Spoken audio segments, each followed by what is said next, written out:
Welcome to Spiritual Calisthenics. Christ is in our midst.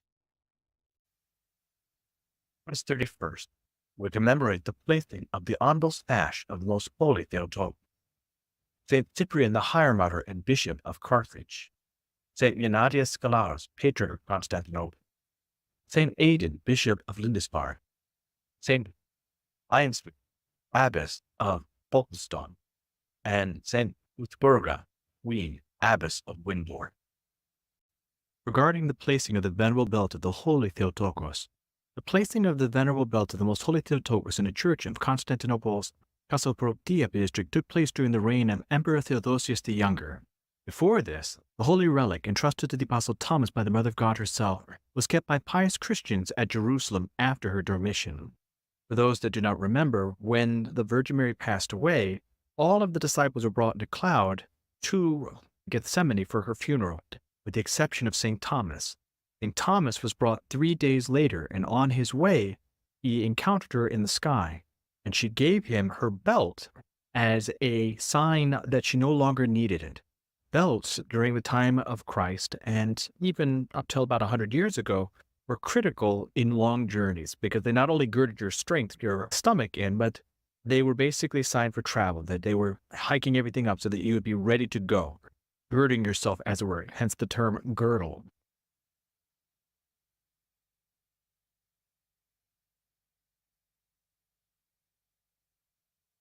During the reign of Emperor Leo the Wise, his wife Zoe was afflicted with an unclean spirit, and he prayed that God would heal her. The empress had a vision that she would be healed of her infirmity if the belt of the Mother of God were placed upon her. The emperor then asked the Patriarch to open the coffer.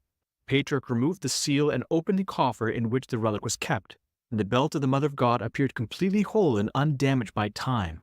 According to tradition, this belt was made by the Virgin Mary herself. It was made out of camel hair. The Patriarch placed the belt on the sick empress, and immediately she was freed from her infirmity. They sang hymns of thanksgiving to the most holy Theotokos. Then they placed the venerable belt back in the coffer and resealed it. According to tradition, however, the empress, because she was healed, sewed gold threads into the belt itself. In commemoration of the miraculous occurrence and the twofold placing of the venerable belt, the feast of the placing of the venerable belt of the most holy Theotokos was established. Parts of the holy belt are in Vatopedi Monastery, Mount Athos, in Trier Monastery, and in Georgia. This is the belt that when you go to Vatopedi Monastery, you'll see that the monks will place what looks like a shoelace over the belt, and then they will wrap that up, and they will send that to people all over the world. And many times women that are trying to conceive will wrap that shoelace belt around their bellies in the hopes that the Virgin Mary will bless them with children. Ever Virgin Theotokos, protectress of mankind, you have given your people a powerful legacy, the robe and sash of your most honored body, which remained incorrupt through your seedless childbearing. But through you, time and nature are renewed. Therefore we implore you, grant peace to your people and to our souls great mercy. Today your flock celebrates the enshrinement of your precious sash, and it earnestly cries out to you, Rejoice, O Virgin, boast of all Christians. Regarding Saint Cyprian the Hieromartyr and Bishop of Carthage. Saint Cyprian was born of pagan parents in Carthage of Roman Africa about the year 190. An eloquent teacher of rhetoric, that is, he was good at arguing and speeches, he was converted and baptized late in life. And his conversion from a proud man of learning to a humble servant of Christ was complete. He sold his great possessions and gave them to the poor. Because of his zeal and virtue, was ordained presbyter in 247, then Bishop of Carthage in 248. He was especially steadfast in defending the sanctity and uniqueness of the baptism of the Church of Christ against the confusion of those who would allow some validity to the ministrations of heretics. His writings continue to guide the Church even in our own day. Having survived the persecution of Decius about the year 250, he was beheaded in confession of the faith during the persecution of Valerian in 258. On September 14th, that day being the feast of the exaltation of the Holy Cross, his feast is kept today. Guide of orthodoxy, teacher of piety and holiness, a luminary of Carthage, God-inspired adornment of confessors, O wise Cyprian, by thy teachings thou hast enlightened all. O harp of the Spirit, intercede with Christ God that our souls be saved. We honor thee, O Cyprian, as a true shepherd who with thy sacred words and divinely wise doctrines has shown us the boundary stones markings out the church of Christ. Even unto death didst thou bear witness with courage. Wherefore we extol thee as a hierarch and martyr, entreat that we all be saved. The readings are according to the feast. From St. Paul's letter to the Hebrews. Brethren, the first covenant had regulations for worship and an earthly sanctuary. For a tent was prepared, the outer one, in which were the lampstand, and the table, and the bread of the presence. It is called the holy place. Behind the second curtain stood a tent called the Holy of Holies, having the golden altar of incense, and the Ark of the Covenant covered on all sides with gold. The Ark of the Covenant is that golden box that held inside it the 10 Commandments that were entrusted to Moses in the 2 tablets, the manna from heaven, the bread that came from heaven that fed the Israelites, and the staff of Aaron that budded with flowers, even though the staff was dead. Which contained a golden urn holding the manna and Aaron's rod that budded, and the tables of the covenant above it, with a cherubim of glory overshadowing the mercy seat. Of these things we cannot now speak in detail.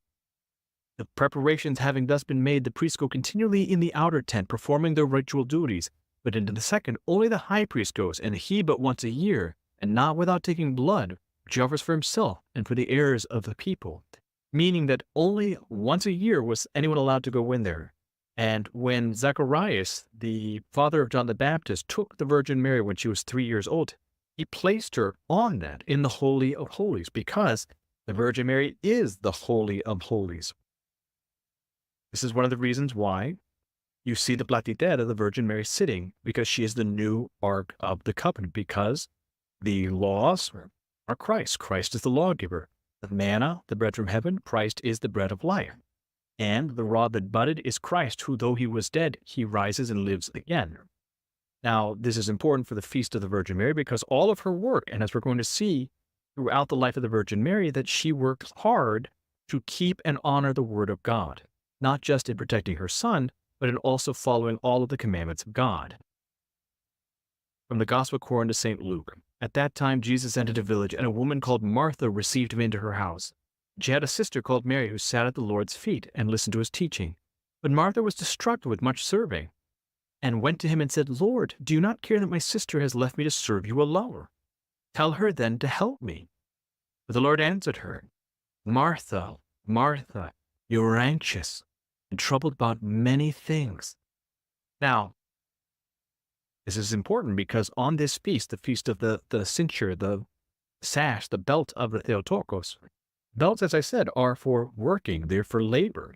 And Martha is certainly laboring. But blind labor for the sake of a task is not in and of itself good. This is why Jesus Christ continues and says, one thing is needful. Mary has chosen the good portion which shall not be taken away from her. In other words, our work has to have a purpose. It has to be glorifying God. It has to be serving other people in a way that is going to edify and help. As he said this, a woman in the crowd raised her voice and said to him, Blessed is the womb that bore you and the breast that you sucked, giving honor to the Virgin Mary, to the Mother of God. But he said, Yes, blessed rather are those who hear the word of God and keep it.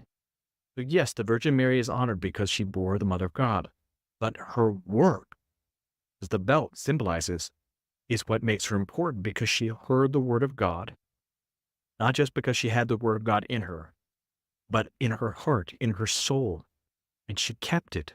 The word philika means to guard, to protect. It's not just a mother protecting her child, but protecting the laws of God and serving diligently. This is why she is not just Christ's mother, but our mother too, why we love her. I hope that you've enjoyed today's Spiritual Calisthenics. Have a blessed and wonderful day.